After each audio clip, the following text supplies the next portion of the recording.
हैरान रह जाती है। जो कल रात लाल साड़ी पसंद भी नहीं करती थी, उसे लाल साड़ी पहने देखकर सुलेखा को कुछ समझ नहीं आ रहा था कि आखिर ऐसा क्या हुआ जो उसकी बहू को लाल साड़ी पसंद आ गई। सुलेखा, मुझे तुझसे एक जरूरी बात करनी है। तुझे सुबह सुबह भी चैन नहीं है ना? और तू इतनी घबराई हुई क्यों है? अरे सुलेखा, क्या बताऊं, देर रात मैंने तेरे घर में चुड़ैल देखी। उसकी पायल की छन छन, उसकी हंसी, और तो और मैंने उसे तेरे घर की छत पर भी देखा। अरे विमला, जरूर तूने मेरी बहू को देख लिया होगा। वही रात में लाल साड़ी पहने घूमती रहती है। इसमें तेरी कोई गलती नहीं है। मैंने भी उसे कितनी बार चुड़ैल समझ लिया जब से वो लाल साड़ी पहनने लगी है। सुलेखा, तू सच कह रही है ना? वो तेरी बहू ही थी, या मेरा मन बहलाने के लिए तू ये सब बोल रही है? अरे नहीं नहीं, ये ले तू खुद ही देख ले। ऐसा ही नजारा तूने रात में देखा था ना? हे राम, इसे अचानक क्या हुआ? कल तक तो ये लाल साड़ी देख ऐसे पगला जाती थी जैसे गली नुक्कड़ पर खड़े सांड पगलाते हैं। ये तो मुझे भी नहीं पता कि अचानक इस पर कौन सी देवी आ गई। दरअसल विमला देर रात जिसे सुलेखा की छत की चुड़ैल समझ रही थी, वो असली में सुलेखा की खुद की बहू थी, जिसे लाल साड़ी में देखकर उसकी सास पड़ोसन को भी हैरानी हो रही थी कि आखिर दामिनी ने लाल साड़ी पहन कैसे ली, जबकि उसे तो लाल रंग पसंद भी नहीं था। बहू, सच सच बता, तुझे अचानक क्या हुआ था जो तू ये लाल साड़ी जो कल तक तू ना पसंद करती आई, वो आज तेरे लिए जान से प्यारी कैसे हो गई, जो कई दिनों से इसे पहन के घूम रही है तू? अरे नहीं नहीं माँ जी, जब मैंने ये लाल साड़ी पहनी तो मुझे बहुत तारीफ सुनने को मिली, और आपको तो पता है, और उनका इतने ही दिनों में प्रमोशन भी हो गया, तो मेरे लिए है ना बहुत लकी है। फिर तो ये जो मैंने काले कपड़े पहने हैं, इसमें भी अगर मैं निपट गई तो क्या कोई फिर काले कपड़े नहीं पहनेगा? देखो माँ जी, सबकी अपनी अपनी सोच है, मुझे तो यही सही लगा, इसलिए मैंने बता दिया। अब उस दिन के बाद से दामिनी हर रोज लाल साड़ी पहनने लगी थी, जिसके बाद तो सुलेखा अपनी बहू को लाल साड़ी वाली बहू कहकर बुलाया करती। साथ ही मोहल्ले वाले भी दामिनी को लाल साड़ी वाली के नाम से जानने लगे थे। एक रोज देर शाम सुलेखा अपनी बहू के साथ मार्केट जा रही थी। बहू, तू सच में हर रोज कुछ अच्छा होने की उम्मीद में इस लाल साड़ी को पहन लेती है। किसी दिन अगर गलत हुआ ना, तब जाकर तेरी अकल ठिकाने आएगी। माँ जी, आपको पता है, मुझे ये लाल साड़ी पहने हुए 10 दिन से ऊपर हो गए हैं, और इस बीच मेरे साथ कुछ बुरा ही नहीं हो रहा है। फिर तो ये अच्छी बात है, अगर लाल साड़ी पहनने से तेरे साथ कुछ अच्छा हो रहा है तो। दोनों सास बहू मार्केट पहुंचकर सब्जियां ले रही होती हैं। तभी अचानक से एक सब्जी वाली पीछे से आकर दामिनी का हाथ पकड़ लेती है। कहाँ है मेरी सब्जियाँ? बोल चोर कहीं की, तुझे क्या लगा तू शांता की नजरों से बच जाएगी? अरे मेरी आंखें तो इतनी तेज है कि तुझे तेरे घर से भी ढूंढ निकालूं। अरे ये क्या बदतमीजी है? आपने मेरा हाथ क्यों पकड़ा हुआ है, और कौन सी चोरी की बात कर रही हैं आप? बड़ी आई सती सावित्री, अभी ही मैंने तुझे भीड़ में थैले में सब्जी भरते हुए देखा है। तभी उस दीदी ने बताया मुझे, देखो वो लाल साड़ी वाली आपका सब्जी लेकर भाग रही है। अरे मैंने इतने अच्छे कपड़े पहने हुए हैं, शक्ल से क्या मैं आपको चोर लगती हूँ? अच्छा तो अब समझी, ये सब तो बहू की साड़ी का कमाल है। मैं तो यहाँ से निकलती हूँ, इससे पहले बहू मुझे ढूंढे और मैं भी चोर की सास कहलाऊं। अरे चल चल, समय बर्बाद मत कर, जल्दी से पैसा निकाल, सब्जी बेचने का समय हो रहा है, चोर कहीं की। अरे जब मैंने आपकी सब्जियां चुराई ही नहीं है, तो आप मुझे चोर कैसे बना सकती हो? लेकिन मुझे आप जैसों के मुंह लगने का कोई शौक नहीं है, पकड़ो अपने पैसे। चोरनी कहीं की, बिना मतलब समय खोटी कर दी। बड़ी आई अच्छे घेर की, लालच में अच्छों की अमीरी धरी की धरी रह जाती है। इधर दामिनी अपनी सास को ढूंढ रही होती है, लेकिन सुलेखा तो घर पहुंचती है। अब पीछे से काफी समय बाद दामिनी का घर आना होता है। माँ जी, आप मुझे छोड़कर क्यों आई, और आप यहाँ आराम से बैठकर टीवी देख रही हो? अरे बहू, तू आ गई। मैं तो बहुत डर गई थी। कहाँ रह गई थी तू? मैंने तुझे पूरे बाजार में ढूंढ लिया, लेकिन तू मुझे कहीं नहीं मिली। कहीं तेरे पीछे सांड तो नहीं पड़ गया था? नहीं माँ जी, मेरे साथ इस लाल साड़ी की वजह से उससे भी बड़ा कांड हुआ है। एक सब्जी वाली ने मुझे चोर ही बना दिया, क्योंकि किसी लाल साड़ी वाली उसकी सब्जी चुरा ले गई थी। उसे लगा मैंने ही उसकी सब्जियाँ चुराई हैं। लेकिन बहू, तू तो कह रही थी कि तेरी ये लाल साड़ी बहुत लकी है, इसे पहनने से तेरे साथ कुछ बुरा नहीं होता है। माँ जी, कभी कभी हो जाता होगा, जब कुछ अच्छा होता है तो थोड़ा बहुत बुरा हो ही जाता है। सुलेखा अपनी बहू की उस लाल साड़ी से परेशान थी, क्योंकि वो हर दिन लाल साड़ी पहनने लगी थी, जिससे हर कोई दामिनी को टोकता भी था, लेकिन दामिनी को उससे कोई फर्क नहीं पड़ता। अरे बहू, ओ बहू, एक गिलास पानी तो दे दे। बहू क्या बात है, आज एक और नई साड़ी, वो भी लाल। मुझे तो अब तुझे देखकर ऐसा लगता है जैसे आने वाले समय में मेरे घर को लोग माता की चौकी समझकर फूल माला चढ़ा कर जाया करेंगे। माँ जी आपको जितना भी सुनाना है सुना लो, जी भर के ताने दे दो, लेकिन मैं ये लाल साड़ी पहनना नहीं छोड़ने वाली हूँ। मुझे तो अपने घर का समझ नहीं आता। एक बहू है, उसके माथे पर ना तो सिंदूर रहता है ना बिंदी, और कपड़े तो उसके ऐसे अभागे वाले होते हैं कि देखने वालों की नियत मर जाए। और दूसरी ये है कि इन पर से लाल साड़ी का भूत ही नहीं जा रहा है। इस साड़ी के चक्कर में बाजार में चोरनी तक बन चुकी हूँ। किसी दिन इससे भी बड़ा कांड होगा इसकी इस साड़ी के चक्कर में। इतना बोलकर सुलेखा अपने कमरे में आराम करने चली जाती है और दामिनी भी अपने कामों में लगी होती है। तभी सुलेखा के घर पुलिस आती है। पुलिस जी, कहिए क्या बात है? घबराइए नहीं, मैं तो बस आपसे ये पूछने आया हूँ, अभी कुछ समय पहले आपने लाल साड़ी में किसी को देखा यहाँ आते जाते? लाल साड़ी क्यों इंस्पेक्टर साहब, क्या बात हो गई? आप बताएं, आपने किसी को लाल साड़ी में देखा है? देखिए माताजी, बहुत ही संगीन मामला है। ये रहा वो, पकड़ो इसे। रुक, भागता कहाँ है? देखिए इंस्पेक्टर साहब, आपको कोई गलतफहमी हुई होगी। वो लाल साड़ी में मेरी बहू है। पुलिस उस लाल साड़ी वाली को देखकर जैसे ही पीछे जाती है, वैसे ही सुलेखा डर जाती है। लेकिन असल में जिसे पुलिस ढूंढ रही थी वो एक चोर था जो फरार हो गया था, और वो कुछ ही समय पहले लाल साड़ी पहनी एक दुकान से निकला था। चटुकवाड़ी श्रापित है वो जगह, और वो पेड़ भी जहां। छोड़ दे अम्मा को, वरना मैं तुझे गोली मार दूंगा। हे प्रभु, ये सब मेरी बहू की वजह से हुआ है। उसकी लाल साड़ी की वजह से मेरी जान बनाई है। कोई तो मुझे बचाओ। ये क्या सीन बना रखा है माँ जी ने? लगता है माँ जी मेरे कारण किसी आदमी को लाल साड़ी पहना कर लाई है। लेकिन ये पुलिस कुछ समझ नहीं आ रहा। इतना सोचकर दामिनी पास पड़ा फूलदान उस चोर के सर पर मार देती है। अच्छा किया बहन जी, इसे मैं कब से पकड़ने की कोशिश कर रहा हूँ, लेकिन ये है कि हाथ ही नहीं आ रहा है। बहू, तूने मेरी जान बचा ली। आज तो ये तेरी लाल साड़ी मेरी जान लेकर ही मानती। अब सुलेखा सरला को सारी बात बताती है। इधर पुलिस चोर को ले जा चुकी होती है और दामिनी ये सब सुनकर लाल साड़ी ना पहनने का प्रण ले लेती है। माँ जी, अब मुझे भी लगता है इस साड़ी का ग्रह उल्टा चल रहा है। बस मैं अब इस साड़ी को नहीं पहनूंगी। हाँ बहू, बहुत मेहरबानी। आज तो इसकी लाल साड़ी ने मुझे यमराज के पास ही पहुँचा दिया था। मुझे तो आस-पास यमराज जी की भैंसे ही नजर आ रही थी। हे प्रभु, तेरा लाख लाख शुक्र है जो आपने मेरी जान बख्श दी। इस घटना के बाद दामिनी फिर कभी लाल साड़ी को छूती भी नहीं। चंपलपुर गांव के बड़े जमींदार सुखदयाल का परिवार एक सुखी संपन्न परिवार था, जो गांव में बहुत ही ठाट बाट से रहा करते थे। किसी चीज की कोई कमी नहीं थी उनके पास।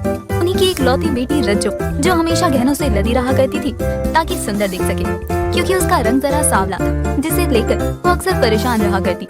एक रोज वो अपने चेहरे पर चंदन का लेप लगाकर बैठी होती है, तभी उसकी माँ चमेली आती है। हाय दैया, ये क्या भूत बनी है बिटिया? कहाँ लगा लिया है चेहरे पर तूने? माँ, ये चंदन का लेप है। हमने सुना है इस लेप से चेहरे का रंग निखरता है। अब रंग रूप नहीं निखारेंगे तो शादी कैसे होगी? अरे दैया, कैसी बात कर रही है बिटिया? रंग नहीं, मन साफ होना चाहिए। फिर तो शादी करने के लिए गांव क्या शहर के लड़के भी तैयार हो जाएंगे। क्या बातें चल रही है माँ बेटी में? देखिए अपनी लाडली को कैसे अपनी रंगत को निखारने के लिए ये हुलिया बनाए बैठी है। हाँ तो तुम्हें क्या दिक्कत है? जमींदार सुखदयाल की बेटी है, जो चाहे करे। अरे बिटिया, मैं तुम्हारे लिए कंगन लेकर आया हूँ। बाबा, ये तो बहुत सुंदर है, हमें बहुत पसंद आया। तभी तो मैं ये लाया हूँ तेरे लिए। रज्जो उस कंगन को पाकर बहुत खुश थी और उसे हमेशा अपने हाथ में पहन कर रखती। गांव में रहने वाली चंदा देवी का बेटा संजीव शहर से वापस आता है, क्योंकि उस पर बहुत कर्जा हो गया था, जिसके कारण वो अपनी गांव की जमीन को बेचने के लिए देखने जाता है। जहां रास्ते में एक तालाब के किनारे रज्जो अपनी सहेलियों के साथ तालाब में पत्थर फेंक रही थी, तभी एक पत्थर जाकर संजीव के सर पर लग जाता है। तो रज्जो और उसकी सहेलियां भागी भागी उसके पास आती हैं। हाय राम, तुम्हारे सर से तो खून निकलने लगा। माफ करना, गलती से पत्थर तालाब में जाने की जगह तुमको लग गया। अरे तो कौन सी बड़ी बात हो गई रज्जो? चल इसे अस्पताल लेकर जाते हैं, इसके सर पे पट्टी करवा देते हैं। वैसे भी तो तू जमींदार की बेटी है, तो डॉक्टर तुझसे पैसे थोड़ी ना लेगा। तुम गांव के जमींदार सुखदयाल की बेटी हो? हाँ, क्यों? तुम हमको जानते हो क्या? जानता तो नहीं था, लेकिन जानना चाहता हूँ। गांव के जमींदार की बेटी से अगर रिश्ता हो जाए तो एक बार में ही मेरी सारी परेशानियाँ खत्म हो जाएंगी। अरे क्या सोचने लगे तुम? वो कुछ नहीं, ठीक हूँ। आपने अपनी गलती मानी, यही बहुत बड़ी बात है। मैं चलता हूँ। कुछ दिनों बाद संजीत की माँ चंदा देवी अपनी बेटी का रिश्ता लेकर सुखदयाल के घर आती है। संजीत को देखकर रज्जो अपने पिता से कहती है, बाबा, ये बहुत अच्छे इंसान है। हमारे कारण इनके सर पे चोट आई है, फिर भी इन्होंने हमें एक बुरा शब्द नहीं कहा। वैसे मैंने सुना है तुम शहर में काम करते हो। जी जमींदार जी, छोटा सा खुद का काम है तो ठीक ठाक पैसे कमा लेता हूँ। मुझे आपकी बेटी एक नजर में पसंद आ गई तो मैंने ही माँ से यहाँ आने को कहा। मेरी तो एक ही बेटी है और ये सब कुछ उसका ही है। शादी करके तुम्हारा भी हो जाएगा अब ये सब। और तो और मेरी बस एक ही इच्छा है कि मेरी बेटी जहाँ भी रहे खुश रहे। आप चिंता मत कीजिए जमींदार साहब, मैं आपकी बेटी को कभी कोई दुख नहीं होने दूंगा। इस तरह कुछ ही समय में रज्जू की शादी सुखदयाल संजीत से करवा देता है और दहेज के तौर पर संजीत को भरपूर पैसा, जमीन और घर मिलता है। कुछ दिनों तो दोनों गांव में रहते हैं। फिर रज्जू संजीत से शहर जाने की बात करती है तो एक रोज संजीत उसे गांव का मेला घुमाने ले जाता है। वहाँ से लौटते हुए दोनों तालाब से गुजर रहे होते हैं। तभी संजीत अचानक उस तालाब में रज्जू को धक्का दे देता है। संजीत बचाओ हमें, निकालो, हम डूब जाएंगे संजीत। तो डूब मरो, क्योंकि मुझे तुम्हारी जैसी शक्ल वाली बीवी नहीं चाहिए। तेरे बाप के पैसों से मतलब था मुझे, जो मेरे पास आ चुके हैं। ये आप क्या कह रहे हैं? बचाइए हमें संजीत। हो गया काम तमाम। रज्जू के घर वालों को रज्जू की मौत की खबर मिलती है तो वो दौड़े दौड़े तालाब पर जाते हैं। बहुत ढूंढने पर भी उसकी लाश नहीं मिलती तो रज्जू मगरमच्छ का शिकार हो गई है। ये सोचकर उसके घर वालों का रो रो कर बुरा हाल हो जाता है। जिसके बाद संजीत गांव में अपनी जमीन और घर बेचकर शहर में एक एड एजेंसी खोलकर ऐशो आराम की जिंदगी जीता है। इस हादसे के 6 महीने बाद संजीत टीवी पर एक ऐड देखता है जिसके मॉडल को देखकर वो दंग रह जाता है। रवि, ये मॉडल कौन है? पहले तो इसे कभी नहीं देखा। सर ये मिस रवीना है, आजकल ये बहुत ही फेमस हो रही है। आधे से ज्यादा ब्यूटी प्रोडक्ट की एड में यही नजर आती हैं। सुना है बला की खूबसूरत है मिस रवीना। फिर तो मुझे भी मिलना पड़ेगा इस बला की खूबसूरत से। मिस रवीना नाम है ना इनका। कुछ ही दिनों में संजीत का सेक्रेटरी रवि संजीत की मीटिंग फेमस मॉडल रवीना से फिक्स करता है। दोनों एक कैफे में मिलते हैं। रवीना को देखकर संजीत उसकी सुंदरता पर लट्टू हो जाता है। दोनों के बीच काम को लेकर बातें होती हैं। साथ ही संजीत रवीना से फ्लर्ट करने की कोशिश भी करता है। वैसे आपकी इस बेमिसाल खूबसूरती का राज क्या है मिस रवीना? वो मैंने प्लास्टिक सर्जरी करवाई है। सच में? आप तो सीरियस हो गए, मैं तो मजाक कर रही थी। कोई राज नहीं है, मेरी खूबसूरती तो भगवान की देन है। वैसे आप हंसते हुए और भी खूबसूरत लगती हैं। आपके साथ काम करने में मजा आएगा। मैं भी यही उम्मीद रखती हूँ। दोनों एक दूसरे की आंखों में देखने लगते हैं। अब बीतते समय के साथ दोनों साथ में काम करते और काम के चलते ज्यादातर समय एक दूसरे के साथ ही बिताया करते, जिसके कारण संजीत धीरे धीरे रवीना के प्यार में पागल होने लगता है और उसे अपनी कंपनी की परमानेंट मॉडल बना लेता है। एक रोज संजीत रवीना को अपनी कार में उसके घर छोड़ने आता है। घर में आते ही उसकी मैनेजर नीलम कहती है, मैंने आपका खाना तैयार करवा दिया है, अब मैं चलती हूँ। इतनी भी जल्दी क्या? आप मेरे साथ बैठकर खाना खा लो। ठीक है, जैसा आप कहें। मैम, क्या सच में आप मिस्टर संजीत के साथ रिलेशन में हैं? इसलिए पूछ रही हूँ क्योंकि आपने उनकी एड एजेंसी को छोड़कर बाकियों के लिए काम करना बंद कर दिया है। इसका तो एक ही मतलब है कि आप भी उनसे प्यार करती हैं। प्यार नहीं, लेकिन बेहद नफरत जरूर करती हूँ मैं उस आदमी से, क्योंकि वो मेरा पति है। आपका पति? रज्जू को जब होश आता है तो वो एक अस्पताल में होती है और उसका चेहरा मगरमच्छ के हमला करने से पूरी तरह खराब हो चुका था। डॉक्टर से उसे पता चलता है कि दूसरे गांव वाले उसे यहाँ पहुँचा कर गए हैं। मैं उस आदमी को बर्बाद कर दूंगी जिसने मेरी ये हालत की है। चाहे जो हो जाए, मैं उससे अपना बदला लेकर रहूंगी। रज्जू अपने हाथ में पहने उस कंगन को देखती है जो उसे उसके पिता ने दिया था, जो कि खरे सोने का था। उसे बेचकर वो दूसरे देश में अपनी प्लास्टिक सर्जरी करवाती है और एक नया रूप लेकर वापस आती है। मेरे पिता के दिए हुए उस खरे सोने की कंगन की कीमत का मुझे अंदाजा नहीं था, लेकिन उसकी वजह से मुझे ये नया रूप मिला है और नई जिंदगी मिल पाई है, और अब मैं अपना बदला उस कमीने से लूंगी।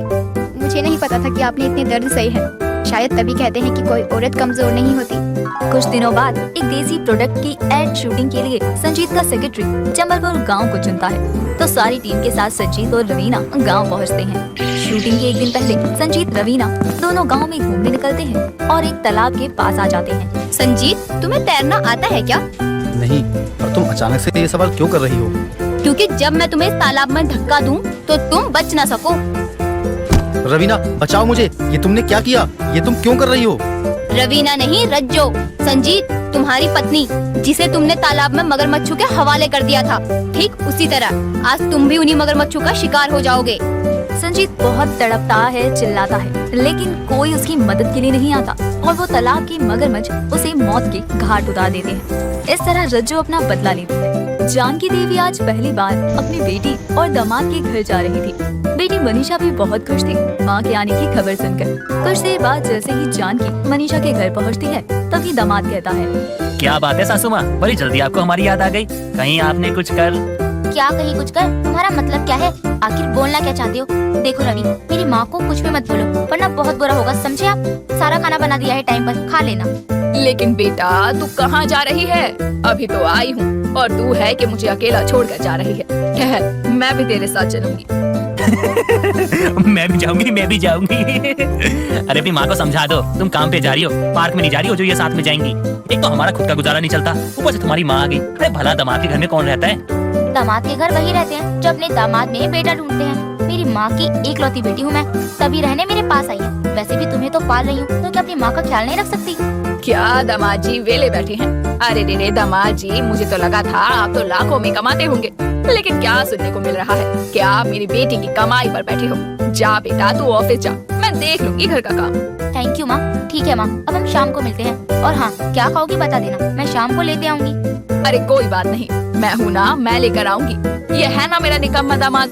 क्यों दामाद जी? बस माँ, दामाद है तुम्हारा, ऐसा मत बोला करो, मुझे अच्छा नहीं लगता है। पति है मेरे, मुझे भी बुरा लगता है। इतना बोलकर मनीषा ऑफिस चली जाती है। जानकी भी नहा धोकर तैयार होकर कुछ देर बाद सोफे पे सोए हुए दामाद को पुकारते हुए कहती है, क्या बात है निकम्मे कामचोर दामाद जी, पूरा दिन घर में बैठे रहते हो, थकावट भी नहीं होती, शर्म नहीं आती क्या?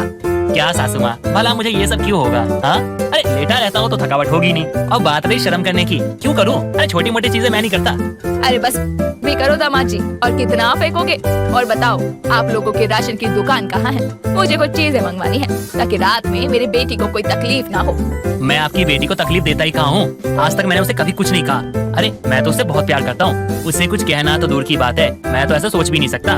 अच्छा जी, पत्नी से इतना प्यार? दामाद जी आपको घर बैठे अच्छा लगता है क्या? अगर अच्छा नहीं लगता तो क्या हम कहीं बाहर चले? ओ मेरी प्यारी सासू माँ, बाहर जाने के लिए ना पैसा होना चाहिए, जो कि है नहीं हमारे पास। तो बिना पैसे के कहाँ जाएंगे? नहीं, मुझे नहीं जाना कहीं भी, आप जाओ। अरे दामाद जी, मेरे होते हुए इतना क्यों सोच रहे हो?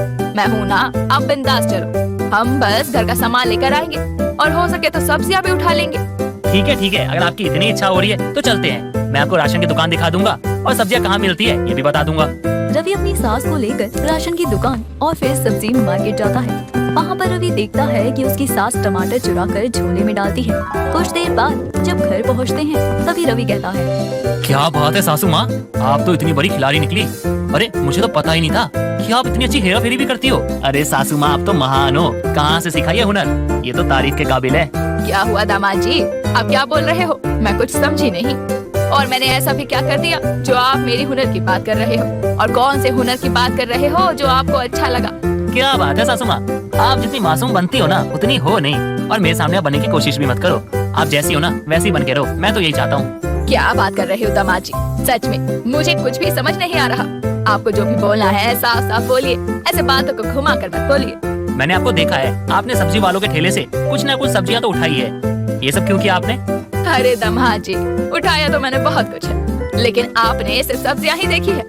अरे मैंने तो आपके राशन वाले दुकान से भी बहुत कुछ उठाया है। देखिए महंगी महंगी चीजें लेकर आई हूँ। क्या बात कर रही हो आप तो मेरे पास थी तो मुझे नजर क्यों नहीं आया? आपने कब सामानों की हेरा फेरी की? देखिए दामाद जी, जब मेरा मन होता है किसी को हेरा फेरी दिखाने का तभी वो देख सकता है, वरना नहीं देख सकता।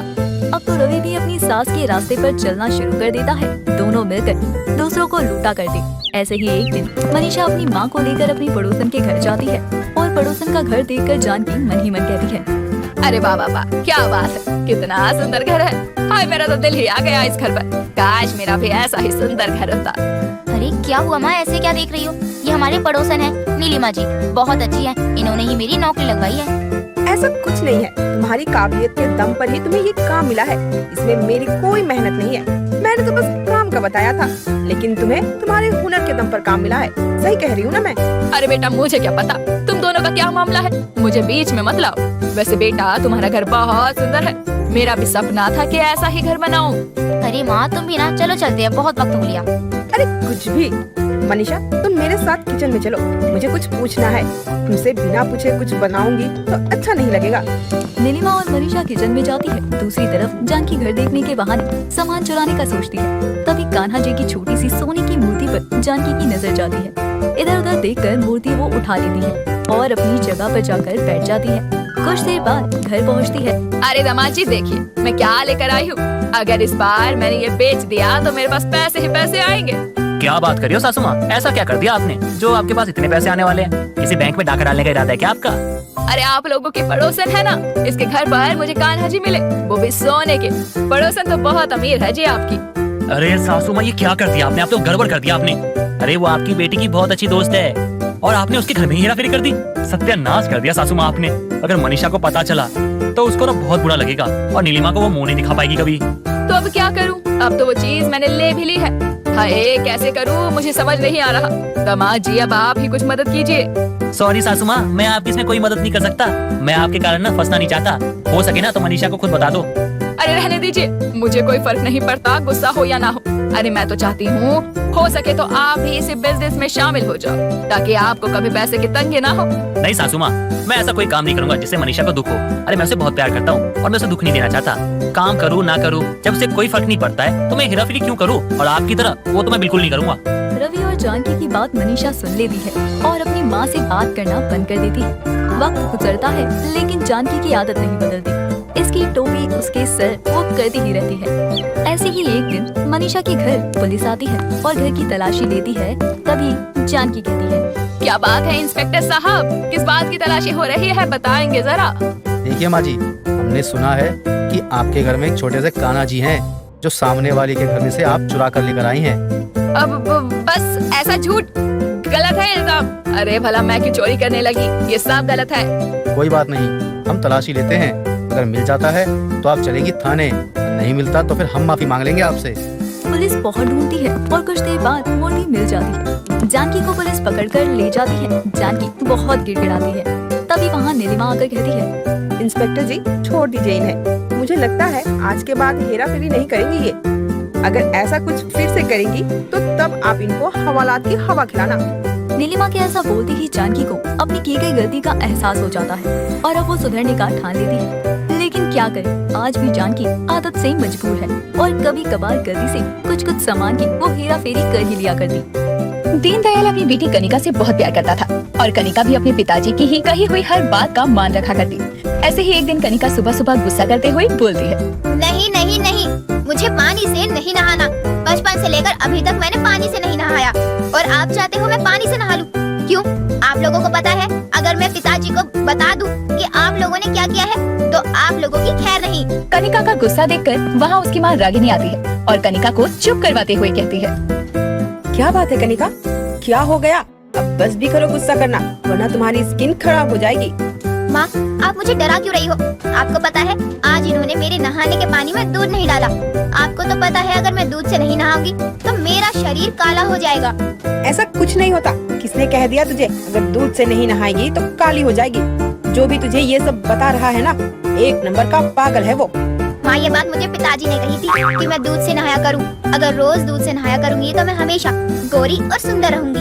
अरे बाप रे, तू पागल और तेरे पिताजी भी पागल। तू जब से जन्मी है तब से तेरा रंग गोरा है और वैसे भी तेरा रंग काला क्यों होगा? अरे माँ आपको कुछ समझ नहीं आता, मुझे आपसे बहस ही नहीं करनी। अरे बस कर, अगर तेरी शादी होती है तो क्या तू अपने ससुराल में भी दूध से ही नहाया करेगी? हाँ माँ, मैं अपना ऐसा ससुराल ढूंढूंगी जहाँ दूध की कमी कभी महसूस नहीं होगी। देख लेना माँ, मेरे ससुराल वाले के पास दूध की फैक्ट्री होगी। ये लो, सपने तो इतने बड़े बड़े देखे जा रही है जैसे कि सच में तुझे ऐसा ससुराल मिलेगा। जाकर अब नहा ले। कनिका को बचपन से दूध से नहाने की आदत थी।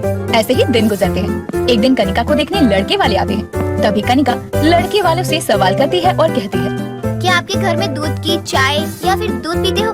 वो क्या है ना, मुझे दूध से नहाने की आदत है। अगर आपके घर में दूध आता है तो मैं शादी के लिए तैयार हूँ। अच्छा तो आप दूध से नहाती हो? आपको क्या लगता है कि अच्छी आदत है? बहुत गलत आदत है ये। आप दूध से नहाती तो हो लेकिन उससे होता क्या है नहाकर? अरे आप क्या जानो दूध से नहाने के फायदे। आपको पता है दूध से नहाकर ही तो मैं इतनी सुंदर हूँ। शायद आप दूध से नहीं नहाते हो ना, हाँ जी, ये बात आपने सही बोला है। हम दूध से नहीं नहाते और हम दूध से नहाना चाहेंगे भी नहीं। हम तो बस यही चाहते हैं और यही करते हैं कि दूध से नहाने से अच्छा है उस दूध को किसी गरीब बच्चे को पिला दिया जाए। वो ज्यादा अच्छा होगा क्योंकि गरीब का पेट भरेगा और आपको दुआ भी मिलेगी। हाँ, वो भी कर सकते हो आप। मैंने कभी किसी को खिलाने या पिलाने से नहीं रोका है और ना आपको कभी रोकूंगी, ठीक है? मैंने कब कहा आपको कि मैं आपसे शादी करूंगा? अरे आपसे क्यों करूंगा मैं शादी? मुझे ऐसी लड़की से शादी करने का कोई शौक नहीं है जो दूध से नहाती हो। खाने पीने की चीज की कदर तो है नहीं आपको। परिवार की क्या कदर करोगे आप? आपको तो बस अपने आप से मतलब है, चाहे दुनिया गड्ढे में जाए, उससे आपको क्या? क्यों, सही कहा ना मैंने? अमित की बात सुनकर कनिका को बहुत गुस्सा आता है और कनिका खुद जाकर रिश्ते के लिए मना कर देती है। ऐसे ही कुछ दिन गुजर जाते हैं। अब हर हफ्ते कनिका को देखने कोई ना कोई आता, लेकिन दूध से नहाने की बात सुनकर चला जाता। ऐसे ही एक दिन कनिका अपनी माँ से कहती है, माँ, अब मैं थक गई हूँ, अब मुझसे नहीं होता ये रोज रोज के नखरे। अरे मैं भी इंसान हूँ, आज नहीं तो कल हर हफ्ते कोई ना कोई देखने ही आ जाता है। अब बस अगर कोई लड़का शादी करना चाहेगा तो ये सवाल आप उससे पहले ही पूछ लो ताकि मुझ तक बात ही ना आए। अब मैं क्या कर सकती हूँ कनिका, हर कोई मना कर देता है जब जब सुनते हैं कि उनकी होने वाली बहू दूध से नहाती है। उनको दूध से नहाने वाली बहू नहीं चाहिए, लेकिन तू है कि दूध से ही नहाना है तुझे। तो माँ, मैं क्या करूँ? अगर मुझे बचपन से दूध से नहाने की आदत नहीं होती तो मैं समझ सकती थी, लेकिन मुझे आदत भी तो पिताजी ने ही करवाई है। अब इसमें मेरी क्या गलती है? गलती किसी की नहीं है, गलती मेरी है। ये सब मेरे आंखों के सामने हो रहा था तो मैंने रोका नहीं, बस यही मेरी गलती है। अब पता नहीं तेरे पिताजी कैसा दूल्हा ढूंढ कर लाए। क्या पिताजी फिर से मेरे लिए लड़का ढूंढने गए हुए हैं? हे भगवान, कब ये नौटंकी खत्म होगी? मैं तो थक चुकी हूँ। कोई बात नहीं बेटी, मैं सब ठीक कर दूंगी। और अब सबसे पहले तो तू दूध से नहाना बंद कर दे। ये सारी गलत चीजें तेरे पिताजी ने तुझे सिखा रखी है। माँ बेटी बातें कर रहे थे, तभी वहाँ कनिका के पिता दीनदयाल आते हैं और खुश होते हुए कहते हैं, अरे भाग्यवान, तुम्हारी बेटी की किस्मत बदल गई। मुझे यकीन नहीं हो रहा, लेकिन मेरी बेटी के लिए बहुत अच्छा रिश्ता है। अरे मुझे भी तो बताइए कि कैसा घर है और लड़का कैसा है, उसके रिश्तेदार कैसे हैं? मैंने ये सब नहीं पूछा, मैंने बस ये पूछा कि तुम्हारे घर में दूध आता है, कोई चाय दूध कुछ पीता है तुम्हारे घर में? तो लड़के ने पता है क्या बोला? नहीं, मुझे नहीं मालूम कि लड़के ने क्या कहा। और आप ऐसे रिश्ता कैसे ढूंढ रहे हो? लड़के के घर में चाय पीने वाला कोई है या नहीं? हद है आपकी। अरे भाग्यवान, सुनो तो, पता है क्या बोला उसने? हमारे घर में दूध की कोई कमी नहीं है, जो भी बहू हमारे घर आएगी वो तो दूध से नहाएगी, ये समझो। तो आपने ये बात सुनकर शादी तय तो नहीं कर दी ना? वो क्या है ना, अगर गलत रिश्ता हो गया तो जिंदगी भर पछताना पड़ेगा। अरे भाग्यवान, हमारी बिटिया का मनपसंद लड़का मिला है, तो मना कैसे कर देता? और हमको भी उससे ज्यादा क्या ही चाहिए था, बस मेरी बेटी खुश रहे।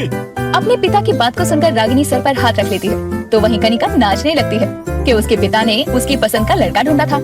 ऐसे ही कुछ दिन और बीत गए और एक दिन वहाँ लड़का आता है और आकर बोलता है, नमस्ते जी, उस दिन आप मुझसे दूध की बात करते हुए कहाँ चले गए थे? मैंने आपको बहुत ढूंढा, तब जाकर आप मुझे मिले। भला ऐसे आधी बात करके कौन चला जाता है? देखो बेटा, मैं आपका नाम वगैरह कुछ नहीं जानता, क्या मैं आपसे कुछ पूछूं? अरे हाँ हाँ अंकल, आप मेरा नाम जानना चाहते हो ना? दरअसल मेरा नाम भूषण है। और क्या जानना चाहते हैं आप? पूछिए। बेटा, क्या तुम्हारी शादी हो गई? देखो, मेरी बात का बुरा मत मानना, मैं तो ऐसे ही पूछ रहा हूँ। अरे कोई बात नहीं अंकल, मैं आपको बता दूं कि मेरी शादी अभी तक नहीं हुई है। और हाँ, मेरी माँ अभी मेरे लिए लड़की ढूंढ रही है। जैसे ही उन्हें लड़की मिल जाएगी वो मेरी शादी भी करवा देंगी। अगर बुरा ना लगे तो क्या तुम मेरी बेटी से शादी करोगे? वो क्या है ना, मुझे तुम्हारा बर्ताव बहुत पसंद आया, इसलिए मैं अपनी बेटी की शादी तुमसे करवाना चाहता हूँ। लेकिन अंकल, मैं कैसे क्या बोल सकता हूँ? वो क्या है ना, मैं अपनी माँ को बिना पूछे कुछ भी फैसला नहीं कर सकता। लेकिन बेटा, एक बार मेरी बेटी को देख तो लो, अगर तुम्हें पसंद ना हो तो बता देना, आगे बात नहीं बढ़ेगी। बेटी कनिका, ए बिटिया, जरा बाहर तो आओ, देखो तो कौन आया है। दीनदयाल के बाहर बुलाने पर कनिका आती है और जैसे ही भूषण कनिका को देखता है तो उसकी सुंदरता देखकर शादी के लिए झट से हाँ कर देता है। कुछ ही दिनों में कनिका की शादी भूषण के साथ हो जाती है। उसी शादी में अमित भी आया था और कनिका को देखकर भूषण से कहता है, अरे वाह भाई, क्या बात है, शायद तुझे किसी और ने अपनी लड़की दी नहीं, तभी तो तूने इस दूध से नहाने वाली लड़की को अपनी घर की बहू बना दिया। अरे ऐसा नहीं है अमित, शायद तुझे कोई गलतफहमी हुई है। कनिका बहुत प्यारी है। अच्छी बात है, प्यारी तो बहुत है, लेकिन तुझे कल के बाद ही पता चलेगा कि कैसे तू पछताएगा, समझा? अमित की बातों पर भूषण ज्यादा ध्यान नहीं देता, अपनी शादी में बिजी हो जाता है। शादी की अगली सुबह कनिका भूषण को उठाते हुए कहती है, भूषण जी उठिए ना। भूषण जी अब तो उठ भी जाइए। जब तक आप नहीं उठेंगे तब तक मैं नहीं नहाने वाली। और हाँ, नहाने के लिए मुझे दूध चाहिए भूषण जी। हाँ ठीक है, बाद में नहा लेना, मुझे अभी सोने दे। नहीं, पहले आप उठो और मुझे नहाने का दूध ला कर दो, वरना मैं नहीं नहाऊंगी। अरे मैं अब इतनी सुबह दूध कहाँ से लेकर आऊँ? वैसे भी कौन लड़की दूध से नहाती है? अगर तुम्हें नहाना ही है तो पानी से नहाओ ना। यहाँ कोई दूध से नहीं नहाता, बढ़िया दूध से नहाने वाली बहू। चल पानी से नहा ले। भूषण की बात सुनकर कनिका बहुत गुस्सा करती है और ससुराल में दूध न होने की वजह से घर में बहुत बड़ा ड्रामा करती है। तभी वहाँ उसकी सास उसे शांत करने के लिए 1 लीटर दूध मंगवाती है। तब जाकर उसके घर की बहू दूध से नहाती है। महक अपनी माँ रेखा के साथ बाजार आई होती है। तभी वो दोनों गोलगप्पे खाने लगते हैं। आय हाय भैया, आपके तो गोलगप्पे में बिल्कुल भी जान नहीं है, ना तीखा है ना खट्टा है। अरे कितने अच्छे तो है। माँ, आपके स्वाद को तो पता नहीं क्या ही हो गया है। ऐसी चीजें भी आपको पता नहीं क्यों अच्छी लगती हैं। खा तो रही हो ना आप। आपको पता नहीं चल रहा है क्या कि ये खाने में कितना बेकार लग रहा है? महक, तू ना बहुत नखरे करने लग गई है। हर चीज में तुझे नखरे तो जरूर ही करने होते हैं। अब जो मुझे लगता है तो मैं तो वही बोल रही हूँ ना। और भैया आप, अगर आपसे गोलगप्पे की रेडी नहीं चलाई जा रही है ना तो ताला लगा दो इस पर। तू पागल हो गई है क्या? अरे तुझे गोलगप्पे पसंद नहीं आए तो मत खाना। कोई तुझसे जबरदस्ती तो नहीं कर रहा ना? तो फिर तू इनसे ऐसे क्यों बातें कर रही है? ठीक है, फिर मुझे खाना ही नहीं है ये बकवास से गोलगप्पे, जिसमें कोई स्वाद ही ना हो। महक बहुत ही बिगड़ी थी, इसलिए वो हर किसी से बहुत ज्यादा ही बदतमीजी करती। महक की बदतमीजी दिन पर दिन बढ़ती जा रही थी। इसी बीच अंतरा के मायके से छोटी सी माता रानी की पूजा का न्योता आता है, जिसमें सभी लोग जाते हैं और देखते हैं कि अंतरा के मायके वालों ने घर को अच्छे से सजा रखा था। और अंतरा की माँ कमला सभी का स्वागत करती है, जहाँ महक घर को देखकर कहती है, घर तो अच्छा सजाया है, लेकिन नकली फूलों की जगह असली फूल होते तो बात ही कुछ और होती। वो बेटा क्या है ना कि ये सब हमने खुद ही किया है। हाथ बहुत तंग है ना अभी, वरना और बड़ा प्रोग्राम करते। अरे बहन जी पागल है, इसकी बातों पर ध्यान मत दीजिए। घर वाकई काफी सुंदर लग रहा है। हाँ माँ, कुछ भी बोल लो, लेकिन मैंने जो बोला है ना वो सच है। झूठी तारीफ तो कोई आपसे करना सीखे। तुझसे चुप नहीं रहा जाता क्या? अकल कम है तेरे में? अपनी नहीं तो कम से कम उनकी तो सोच। कितनी मेहनत से उन्होंने काम किया है और तू है कि अब तेरा मुंह ना खुल जाए। जिसके बाद महक चुप हो जाती है और पूजा शुरू होती है। जिसके बाद सभी लोग खाना खाने लगते हैं और खाती हुई महक कहती है, अरे ये खाना किसने बनाया है? मैंने बनाया है बेटा। क्या हुआ बेटा, कुछ कमी रह गई क्या? ओ अच्छा, अब मैं समझी। जब माँ को ही खाना बनाना नहीं आता तो बेटी से उम्मीद मैंने गलत ही लगा रखी थी। महक, क्या नाप शनाप बोली जा रही हो? अगर तुम्हें नहीं खाना है तो तुम उठ सकती हो। अरे पर महक बेटा क्या हुआ? ये कोई शाही पनीर है? अरे ऐसी शाही पनीर तो मैं देखना भी पसंद ना करूं। खाना तो दूर की बात है, मुझे तो खाना बिल्कुल भी पसंद नहीं आया। आप लोग ही खाओ। महक, तेरी बदतमीजी की हद पार हो रही है। अगर तुझे नहीं खाना है तो मत खा, लेकिन खाने का अनादर मत कर। उन्होंने कितनी मेहनत से बनाया है वो। हाँ महक, और मुझे तो खाना बहुत ही अच्छा लगा। लगता है तुम्हें आदत हो गई है कि हर किसी में कमी निकालती रहती हो तुम, और बदतमीजी से बात भी करती हो। बहुत बिगड़ गई हो तुम। महक कुछ नहीं सुनती और वहाँ से चली जाती। ऐसे ही एक दिन महक रसोई के बाहर से जा रही होती है। तभी महक की भाभी अंतरा उसे बुलाती है। अरे महक, जरा ये दाल मखनी खाकर बताओ कि कैसी लग रही है तुम्हें? अपनी भाभी की बोलने पर जैसे ही महक दाल मखनी खाती है तो मुंह बनाने लगती है। क्या हुआ महक, तू इतना मुंह क्यों बना रही है? अच्छी नहीं लग रही है क्या तुम्हें? भाभी आप इसे अच्छी कह रही हो? अरे ये अच्छी है तो हम बुरा किसे कह सकते हैं? मतलब अच्छी नहीं बनी दाल मखनी, लेकिन मैंने तो बहुत मेहनत से बनाई थी और इंटरनेट पर भी देखा था कि कैसे बनाते हैं। मुझे लगा अच्छी बनी होगी। भाभी सच बोल रही हूँ, बिल्कुल भी अच्छी नहीं बनी। आप तो बिल्कुल ही बकवास खाना बनाती हो। आपकी माँ को आपको कुकिंग क्लास के लिए भेजना चाहिए। महक की बातें सुनकर अंतरा को बहुत ज्यादा बुरा लगता है और वो बहुत उदास भी हो जाती है। कुछ देर बाद अंतरा जब वही दाल मखनी अपनी पति मयंक और सास रेखा को खाने को देती है तो उन दोनों को वो दाल मखनी काफी ज्यादा पसंद आती है। ये किसने बनाई? बहुत अच्छी बनी है। ऐसी दाल मखनी तो कितने दिनों से खाई ही नहीं मैंने। पहले हमारे मोहल्ले में एक ढाबा था, वहाँ बनती थी ऐसी दाल, और उसके बाद कहीं भी ऐसा स्वाद दोबारा नहीं मिला मुझे। मैं भी यही सोच रही थी कि स्वाद कहीं जाना पहचाना लग रहा है, लेकिन याद नहीं आ रहा था कि कहाँ खाई है। मयंक ने बता दिया कि उस ढाबे वाली से खाई थी हमने। और नहीं तो क्या माँ, आप खुद बताओ ना कितनी अच्छी बनी है। हम तो महक को पहले ही बोलते थे कि तू भी कुछ अच्छा बनाया कर। ये क्या उसने ही बनाया है? ये बकवासी दाल मखनी मैं बनाऊंगी? भैया आप मेरी बेइज्जती मत करो, मैं इतना भी बुरा कुछ नहीं बनाती हूँ। आपकी पत्नी है भाभी, तो आप उनकी तरफदारी करो खुलकर, लेकिन मेरी बेइज्जती मत करो। मैं काफी अच्छा खाना बनाती हूँ। ये तो हम सबको पता है अच्छे से कि तू कितना अच्छा खाना बनाती है। वो दिन भूल गई तू जब तू बनाने तो खाना ही गई थी, लेकिन खुद का और मेरी रसोई का मुंह काला कर दिया था। माँ वो मेरी गलती थोड़ी ना है, मैं तो खाना ही बनाने गई थी, लेकिन कुकर इतना पुराना हो रखा था तो मैं क्या, आखिरी सांस तो उसमें चली रही थी कुकर की, और इत्तेफाक से फट भी तब गया जब मैं वहाँ आई। मेरी प्यारी बच्ची, कुकर इसलिए नहीं फटा था कि तू गई थी रसोई में और कुकर पुराना था, बल्कि कुकर इसीलिए फटा क्योंकि तूने खाली कुकर गैस में चढ़ा दिया था। क्या मैंने खाली कुकर ही गैस पर चढ़ा दिया था? क्या नाना जी, आप भी ना, यहाँ आप मुझे बोल रही थी कि मैंने अच्छी दाल मखनी नहीं बनाई और खुद तो पूरी रसोई खाली कर चुकी हो। ऐसा कुछ नहीं है भाभी, माँ झूठ बोल रही है। मैंने तो सब अच्छे से किया था और सब सही चल रहा था, लेकिन अब कुकर फटा तो गलत कुकर ही है ना, तो मेरे हाथ का खाना बना ही नहीं पाया।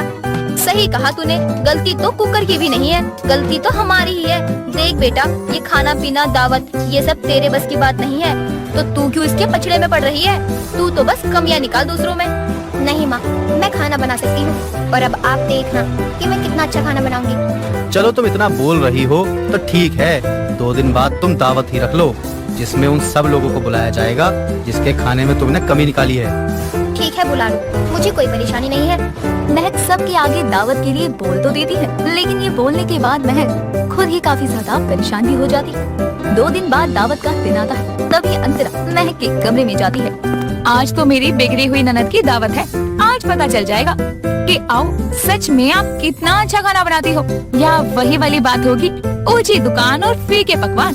भाभी आपको ज्यादा हंसने की जरूरत नहीं है, मैं अच्छा खाना बनाना जानती हूँ, और आप ना ज्यादा हंसो मत। जब आपकी बिगड़ी ननद की दावत होगी ना, तब आपका और सबका मुंह खुद ब खुद बंद हो जाएगा। कुछ देर बाद घर में सब लोग आने लगते हैं। घर में आते लोगों को देखकर महक काफी परेशान हो जाती है। रसोई में परेशान होकर महक यहाँ से वहाँ घूमने लगती है। मैंने बोल तो दिया, लेकिन इतने सारे लोग आए हैं, और अगर इतने सारे लोगों के आगे मेरी बेइज्जती हो गई तो मैं कहीं मुंह दिखाने लायक ही नहीं रहूंगी। महक काफी ज्यादा परेशान हो जाती है। कुछ देर बाद महक खाने की टेबल पर सबके लिए खाना लगा देती है। खाने की इतनी अच्छी खुशबू से सब लोग हैरान हो जाते हैं। खुशबू तो बहुत ज्यादा ही अच्छी आ रही है। हाँ बहन जी, आप बिल्कुल सही कह रही है, खुशबू से ही पता चल रहा है कि शायद खाना बहुत अच्छा बना है। सब लोग खाना खाने लगते हैं। महक का बनाया हुआ खाना सबको बहुत ज्यादा पसंद आता है। मान गई बहन जी, आपकी बेटी तो बहुत अच्छा खाना बनाती है, तभी तो वो हर किसी के खाने में कमी निकालती रहती है। आज तो मैं भी अपनी बेटी को मान गई। मेरी बिगड़ी हुई ननद की दावत इतनी अच्छी होगी, इस बात की उम्मीद तो हम में से किसी को भी नहीं थी। अच्छा हुआ सही टाइम पर मेरा दिमाग चल गया और मैंने बाहर से खाना मंगवा लिया। जो भी हो, मेरा राज तो कोई भी नहीं जानता, मेरे लिए तो यही अच्छा है। महक की दावत सबको भी पसंद आती है और उसका राज किसी को भी पता नहीं चल पाता। ये सब क्या है? ये लोग तेरे साथ ऐसा बर्ताव क्यों कर रहे हैं? आप चलिए यहाँ से, आपका यहाँ रहना सही नहीं है। मैं आपको घर चलकर सारी बातें बताती हूँ। वो लड़का कौन था जो उस लड़की को घर से बाहर निकाल रहा था? उस लड़की का उस औरत से क्या रिश्ता था? जानने के लिए कहानी में आगे बढ़ते हैं। निधि अपने भाई राहुल और भाभी पायल के साथ रहा करती थी। वो दोनों ही उसे बिल्कुल भी पसंद नहीं करते थे। एक दिन निधि अपने भाई और भाभी के कमरे में जाती है। भैया भाभी, आज मेरा जन्मदिन है, क्या आज आप लोग मेरे साथ गुरुद्वारे चलोगे? तुझे एक बार में हमारी बात समझ में नहीं आती क्या? जब हम तुझे देखना पसंद नहीं करते तो तेरे साथ कहीं जाएंगे क्यों? भैया कम से कम आज तो आप मुझसे प्यार से बात कर लीजिए। आज मेरा जन्मदिन है, माँ और पिता के जाने के बाद जो कुछ भी है वो आप ही तो हो मेरे। आपके बिना इस दुनिया में मेरा है ही कौन? यही तो अफसोस है मुझे, अगर कोई और होता ना तुझे वहीं छोड़ देता और दोबारा मुड़ के तेरी तरफ देखता तक नहीं। आप चिंता क्यों करते हैं जी? कुछ टाइम की बात है, जहाँ इसकी शादी हो गई उसके बाद हमारा इससे या इसके ससुराल से कोई रिश्ता नहीं होगा। ठीक कहा तुमने, मैं भी बस उसी दिन का इंतजार कर रहा हूँ कि कब वो दिन आए और ये मनुष्य हमारे घर से जाए। चिंता मत करिए, वो दिन भी जल्दी ही आने वाला है। मैंने अपने कुछ दोस्तों को बोल रखा है इसकी शादी के लिए लड़का ढूंढना स्टार्ट करे। आप लोगों को मुझसे इतनी नफरत क्यों है? क्योंकि अगर तूने उस दिन जिद करके माँ पापा को अपने साथ नहीं ले गई होती तो शायद आज वो हमारे साथ होते। तू ना मुझसे बात मत किया कर। अब बात रही तेरे जन्मदिन की, वो बाहर में जाए, मुझे कोई फर्क नहीं पड़ता। राहुल इतना कहकर कमरे से चला जाता है। निधि भी रोते हुए अपने कमरे में चली जाती है। थोड़ी देर बाद अकेले ही गुरुद्वारे जाती है। और अपना सारा दिन लोगों की सेवा में लगा देती है। उसे सुबह से शाम हो जाती है, वो एक कोने में सर नीचे करके बैठी होती है। तभी वहाँ एक कावेरी नाम की औरत आती है और उसके सर पर हाथ फेरते हुए कहती है, बेटी, मैं तुझे सुबह से देख रही हूँ, तू यही है, तुझे अपने घर नहीं जाना है? तेरे साथ कोई और भी आया है क्या? आंटी जी, साथ आने के लिए कोई होना भी तो चाहिए ना। गुरुद्वारे में मुझे बहुत सुकून मिलता है, इसलिए मैं आज अपना सारा दिन यहीं बिताना चाहती हूँ, क्योंकि आज मेरा जन्मदिन है। अरे ये तो बहुत खुशी की बात है, लेकिन तेरे चेहरे पर उदासी क्यों है? तुझे तो आज खुश होना चाहिए। किसके साथ खुश हूँ आंटी जी? माँ बाप है नहीं, बचपन में ही छोड़कर चले गए। दोस्त यार बनाए नहीं, इसीलिए बाबा जी से ही दोस्ती कर ली। मुझे पता है ये मेरा साथ कभी नहीं छोड़ेंगे। एकदम सही कहा बेटा तुमने, लेकिन मेरी मानो तो आज के दिन तुम्हें दुखी नहीं होना चाहिए। खुश रहो, खुशी हर दुख की दवा है। कावेरी को निधि बहुत अच्छी लगती है। दिन बीतते हैं, तभी एक दिन कावेरी निधि के घर आती है और जैसे ही निधि अपने घर का दरवाजा खोलती है, दोनों एक दूसरे को देखकर हैरान रह जाती हैं। जब तक वो एक दूसरे से कुछ बोलती, उससे पहले पायल वहाँ आ जाती है। अरे आंटी जी, आप कब आई? आइए ना आंटी जी, अंदर आइए। अब बाहर क्यों खड़ी हैं? आने से पहले बता दिया होता तो मैं खुद गेट पे खड़ी होती आपके स्वागत के लिए। तुम्हारे घर के आगे से जा रही थी तो सोचा आज तुमसे मिलकर ही आती हूँ, और मैं आ गई। लेकिन ये लड़की कौन है? ये मेरी ननद है आंटी। क्यों, क्या हुआ?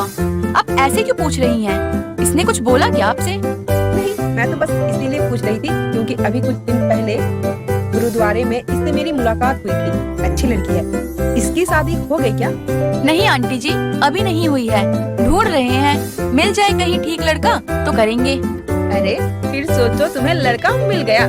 मुझे तुम्हारी ननद बहुत पसंद है। मैं अपने बेटे कपिल के साथ तुम्हारी ननद की शादी करवाना चाहती हूँ। कावेरी की बात सुनकर पायल की खुशी का ठिकाना ही नहीं होता और वो राहुल से बात करके कुछ दिनों में ही कावेरी के बेटे कपिल और निधि की शादी करवा के उसे अपने घर विदा कर देती है।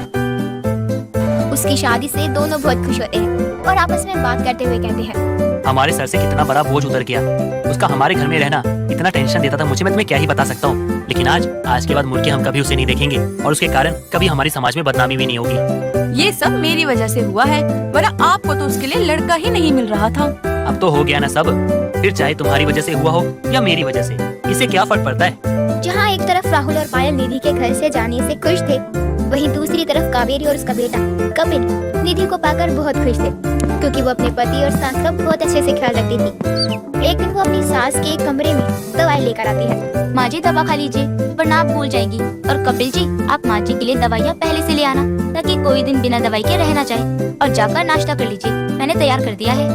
जरूर, पिछले जन्म में मैंने कोई अच्छे कर्म किए होंगे, तभी तो तू मुझे बहू के रूप में मिली और हमारे घर की छोटी से छोटी चीजों का ध्यान रखती है। माँ जी, आपसे ज्यादा किस्मत तो मेरी अच्छी थी, तभी मुझे ऐसा ससुराल मिला जो मेरा ससुराल नहीं बल्कि मायका है। यहाँ मुझे किसी भी चीज की कोई कमी नहीं है। अब अगर आप दोनों सास बहू का माँ बेटी मिलाप हो गया हो तो कुछ और बात करें। हाँ जी बोलिए ना, हम आपकी ही बातें सुन रहे हैं। 4 दिन बाद हमें गांव में शादी में जाना है, उसकी तैयारी की है कि नहीं? अरे बेटा, मैं तो भूल ही गई थी, मेरा ध्यान से उतर गया था। मैंने तो कोई तैयारी नहीं की। अब इतनी जल्दी क्या होगा, मुझे चिंता हो रही है। माँ, आप कैसे भूल सकती हैं? मैं आपको रोज याद दिलाता हूँ, उसके बाद भी आप भूल गई। कपिल जी, आप शांत हो जाइए। मैंने सब कुछ कर लिया है, जो भी खरीदारी करनी थी ना सब कर ली है। जिस दिन जाना होगा बस बैग पैक करके चल देंगे। देखा मैं कैसी बहू ढूंढ कर लाई हूँ, जो सारे काम और जिम्मेदारी बिना कहे ही समझ जाती है और उसे पूरा भी कर देती है। अपनी सास के मुंह से अपनी तारीफ सुनकर निधि बहुत खुश हो जाती है। निधि अपने ससुराल में बहुत खुश थी। महीनों गुजर जाते हैं, लेकिन राहुल और पायल ना ही निधि के ससुराल आते हैं और ना ही उसकी कोई हाल खबर लेते हैं। एक दिन कावेरी निधि को मजाक में बोलती है, बहू, लगता है तेरे भाई भाभी ने तेरी शादी करके तुझसे अपना पाला झाड़ लिया है। कितने महीने हो गए हैं तेरी शादी को, ना ही मिलने आते हैं और ना ही फोन किया, जैसे जानते ही ना हो तुझे। माँ जी, आपका अंदाजा बिल्कुल सही है, उन लोगों ने यही किया है, पर आपको बताऊँ तो बताऊँ कैसे? नहीं माँ जी, ऐसी बात नहीं है, वो बिजी रहते हैं ना, और भाभी भी सारा काम अकेले ही करती है घर का, तो इसीलिए टाइम नहीं मिलता है उन्हें। चलो मान लिया आ नहीं सकते, लेकिन एक फोन तो कर ही सकते थे। माँ जी, फोन तो करते हैं मेरे पास, अभी आज सुबह ही आया था। आज भैया भाभी की सालगिरह है ना, तो सोच रही हूँ चली जाऊँ। चली जा बहू, कपिल है नहीं और मैं घर छोड़कर जा नहीं सकती हूँ। कम से कम तू ही चली जा।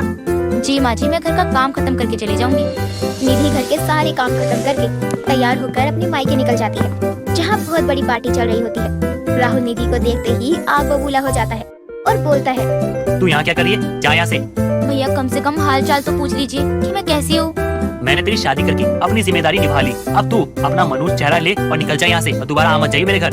राहुल निधि का हाथ पकड़कर घर से बाहर धक्का दे देता है, लेकिन उसकी सास कावेरी आकर उसे पकड़ लेती है। ये सब क्या है बहू? तेरा भाई तेरे साथ ऐसा बर्ताव क्यों कर रहा है? निधि रोते हुए अपनी सास को अपने भाई और भाभी की सारी हरकतें बताती है, जिसे सुनने के बाद वो निधि को लेकर अपने घर वापस आ जाती है और दोबारा फिर कभी उसे उसके मायके नहीं भेजती और उसका पहले से भी ज्यादा ख्याल रखने लगती है, और इस तरह से उसका ससुराल ही उसका मायका बन जाता है। सुलेखा अचानक अपनी बड़ी बहू दामिनी को लाल रंग की साड़ी में देखकर हैरान रह जाती है। जो कल रात लाल साड़ी पसंद भी नहीं करती थी, उसे लाल साड़ी पहने देखकर सुलेखा को कुछ समझ नहीं आ रहा था कि आखिर ऐसा क्या हुआ जो उसकी बहू को लाल साड़ी पसंद आ गई। सुलेखा, मुझे तुझसे एक जरूरी बात करनी है। तुझे सुबह सुबह भी चैन नहीं है ना? और तू इतनी घबराई हुई क्यों है? अरे सुलेखा, क्या बताऊं, देर रात मैंने तेरे घर में एक चुड़ैल देखी। उसकी पायल की छन छन, उसकी हंसी, और तो और मैंने उसे तेरे घर की छत पर भी देखा। अरे विमला, जरूर तूने मेरी बहू को देख लिया होगा। वही रात में लाल साड़ी पहने घूमती रहती है। इसमें तेरी कोई गलती नहीं है। मैंने भी उसे कितनी बार चुड़ैल समझ लिया जब से वो लाल साड़ी पहनने लगी है। सुलेखा, तू सच कह रही है ना? वो तेरी बहू ही थी, या मेरा मन बहलाने के लिए तू ये सब बोल रही है? अरे नहीं नहीं, ये ले तू खुद ही देख ले। ऐसा ही नजारा तूने रात में देखा था ना? हे राम, इसे अचानक क्या हुआ? कल तक तो ये लाल साड़ी देख ऐसे पगला जाती थी जैसे गली नुक्कड़ पर खड़े सांड पगलाते हैं। ये तो मुझे भी नहीं पता कि अचानक इस पर कौन सी देवी आ गई। दरअसल विमला देर रात जिसे सुलेखा की छत की चुड़ैल समझ रही थी, वो असली में सुलेखा की खुद की बहू थी, जिसे लाल साड़ी में देखकर उसकी सास पड़ोसन को भी हैरानी हो रही थी कि आखिर दामिनी ने लाल साड़ी पहन कैसे ली, जबकि उसे तो लाल रंग पसंद भी नहीं था। बहू सच सच बता, तुझे अचानक क्या हुआ था जो तू ये लाल साड़ी जो कल तक तू ना पसंद करती आई, वो आज तेरे लिए जान से प्यारी कैसे हो गई, जो कई दिनों से इसे पहन के घूम रही है तू? अरे नहीं नहीं माँ जी, जब मैंने ये लाल साड़ी पहनी तो मुझे बहुत तारीफ सुनने को मिली, और आपको तो पता है, और उनका इतने ही दिनों में प्रमोशन भी हो गया, तो मेरे लिए है ना बहुत लकी है। फिर तो ये जो मैंने काले कपड़े पहने हैं, इसमें भी अगर मैं निपट गई तो क्या कोई फिर काले कपड़े नहीं पहनेगा? देखो माँ जी, सबकी अपनी अपनी सोच है, मुझे तो यही सही लगा, इसलिए मैंने बता दिया। अब उस दिन के बाद से दामिनी हर रोज लाल साड़ी पहनने लगी थी, जिसके बाद तो सुलेखा अपनी बहू को लाल साड़ी वाली बहू कहकर बुलाया करती। साथ ही मोहल्ले वाले भी दामिनी को लाल साड़ी वाली के नाम से जानने लगे थे। एक रोज देर शाम सुलेखा अपनी बहू के साथ मार्केट जा रही थी। बहू तू सच में हर रोज कुछ अच्छा होने की उम्मीद में इस लाल साड़ी को पहन लेती है। किसी दिन अगर गलत हुआ ना, तब जाकर तेरी अकल ठिकाने आएगी। माँ जी, आपको पता है, मुझे ये लाल साड़ी पहने हुए 10 दिन से ऊपर हो गए हैं, और इस बीच मेरे साथ कुछ बुरा ही नहीं हो रहा है। फिर तो ये अच्छी बात है, अगर लाल साड़ी पहनने से तेरे साथ कुछ अच्छा हो रहा है तो। दोनों सास बहू मार्केट पहुंचकर सब्जियां ले रही होती है। तभी अचानक से एक सब्जी वाली पीछे से आकर दामिनी का हाथ पकड़ लेती है। कहाँ है मेरी सब्जियाँ? बोल चोर कहीं की, तुझे क्या लगा तो शांता की नजरों से बच जाएगी? अरे मेरी आंखें तो इतनी तेज है कि तुझे तेरे घर से भी ढूंढ निकालूं। अरे ये क्या बदतमीजी है? आपने मेरा हाथ क्यों पकड़ा हुआ है, और कौन सी चोरी की बात कर रही हैं आप? बड़ी आई सती सावित्री, अभी ही मैंने तुझे भीड़ में थैले में सब्जी भरते हुए देखा है। तभी उस दीदी ने बताया मुझे, देखो वो लाल साड़ी वाली आपका सब्जी लेकर भाग रही है। अरे मैंने इतने अच्छे कपड़े पहने हुए हैं, शक्ल से कि मैं आपको चोर लगती हूँ? अच्छा तो अब समझी, ये सब तो बहू की साड़ी का कमाल है। मैं तो यहाँ से निकलती हूँ, इससे पहले बहू मुझे ढूंढे और मैं भी चोर की सास कहलाऊं। अरे चल चल, समय बर्बाद मत कर, जल्दी से पैसा निकाल, सब्जी बेचने का समय हो रहा है, चोर कहीं की। अरे जब मैंने आपकी सब्जियाँ चुराई ही नहीं है, तो आप मुझे चोर कैसे बना सकती हो? लेकिन मुझे आप जैसों के मुंह लगने का कोई शौक नहीं है, पकड़ो अपने पैसे। चोरनी कहीं की, बिना मतलब समय खोटी कर दी। बड़ी आई अच्छे घेर की, लालच में अच्छो की अमीरी धरी की धरी रह जाती है। इधर दामिनी अपनी सास को ढूंढ रही होती है, लेकिन सुलेखा तो घर पहुंचती है। अब पीछे से काफी समय बाद दामिनी का घर आना होता है। माँ जी, आप मुझे छोड़कर क्यों आई, और आप यहाँ आराम से बैठकर टीवी देख रही हो? महक अपनी माँ रेखा के साथ बाजार आई होती है। तभी वो दोनों गोलगप्पे खाने लगते हैं। आय हाय, भैया आपके तो गोलगप्पे में बिल्कुल भी जान नहीं है, ना तीखा है ना खट्टा है। अरे कितने अच्छे तो है। माँ आपके स्वाद को तो पता नहीं क्या ही हो गया है, ऐसी चीजें भी आपको पता नहीं क्यों अच्छी लगती हैं। खा तो रही हो ना आप। आपको पता नहीं चल रहा है क्या कि ये खाने में कितना बेकार लग रहा है? महक, तू ना बहुत नखरे करने लग गई है। हर चीज में तुझे नखरे तो जरूर ही करने होते हैं। अब जो मुझे लगता है तो मैं तो वही बोल रही हूँ ना। और भैया आप, अगर आपसे एक गोलगप्पे की रेडी नहीं चलाई जा रही है ना, तो ताला लगा दो इस पर। तू पागल हो गई है क्या? अरे तुझे गोलगप्पे पसंद नहीं आए तो मत खाना। कोई तुझसे जबरदस्ती तो नहीं कर रहा ना? तो फिर तू इनसे ऐसे क्यों बातें कर रही है? ठीक है फिर, मुझे खाना ही नहीं है ये बकवास से गोलगप्पे, इसमें कोई स्वाद ही ना हो। महक बहुत ही बिगड़ी थी, इसलिए वो हर किसी से बहुत ज्यादा ही बदतमीजी करती। महक की बदतमीजी दिन पर दिन बढ़ती जा रही थी। इसी बीच अंतरा के मायके से छोटी सी माता रानी की पूजा का न्योता आता है, जिसमें सभी लोग जाते हैं और देखते हैं कि अंतरा के मायके वालों ने घर को अच्छे से सजा रखा था और अंतरा की माँ कमला सभी का स्वागत करती है, जहाँ महक घर को देखकर कहती है, घर तो अच्छा सजाया है, लेकिन नकली फूलों की जगह असली फूल होते तो बात ही कुछ और होती। वो बेटा क्या है ना कि ये सब हमने खुद ही किया है। हाथ बहुत तंग है ना अभी, वरना और बड़ा प्रोग्राम करते। अरे बहन जी, ये पागल है, इसकी बातों पर ध्यान मत दीजिए। घर वाकई काफी सुंदर लग रहा है। हाँ माँ, कुछ भी बोल लो, लेकिन मैंने जो बोला है ना वो सच है। झूठी तारीफ तो कोई आपसे करना सीखे। तुझसे चुप नहीं रहा जाता क्या? अकल कम है तेरे में? अपनी नहीं तो कम से कम उनकी तो सोच। कितनी मेहनत से उन्होंने काम किया है और तू है कि अब तेरा मुंह न खुल जाए। जिसके बाद महक चुप हो जाती है और पूजा शुरू होती है। जिसके बाद सभी लोग खाना खाने लगते हैं और खाते हुए महक कहती है, अरे ये खाना किसने बनाया है? मैंने बनाया है बेटा। क्या हुआ बेटा, कुछ कमी रह गई क्या? ओह अच्छा, अब मैं समझी। जब माँ को ही खाना बनाना नहीं आता तो बेटी से उम्मीद मैंने गलत ही लगा रखी थी। महक, क्या नाप शनाप बोली जा रही हो? अगर तुम्हें नहीं खाना है तो तुम उठ सकती हो। अरे पर महक बेटा क्या हुआ? ये कोई शाही पनीर है? अरे ऐसी शाही पनीर तो मैं देखना भी पसंद न करूं, खाना तो दूर की बात है। मुझे तो खाना बिल्कुल भी पसंद नहीं आया। आप लोग ही खाओ। महक, तेरी बदतमीजी की हद पार हो रही है। अगर तुझे नहीं खाना है तो मत खा, लेकिन खाने का अनादर मत कर। उन्होंने कितनी मेहनत से बनाया है वो। हाँ महक, और मुझे तो खाना बहुत ही अच्छा लगा। लगता है तुम्हें आदत हो गई है कि हर किसी में कमी निकालती रहती हो तुम, और बदतमीजी से बात भी करती हो। बहुत बिगड़ गई हो तुम। महक कुछ नहीं सुनती और वहाँ से चली जाती। ऐसे ही एक दिन महक रसोई के बाहर से जा रही होती है। तभी महक की भाभी अंतरा उसे बुलाती है। अरे महक, जरा ये दाल मखनी खाकर बताओ कि कैसी लग रही है तुम्हें?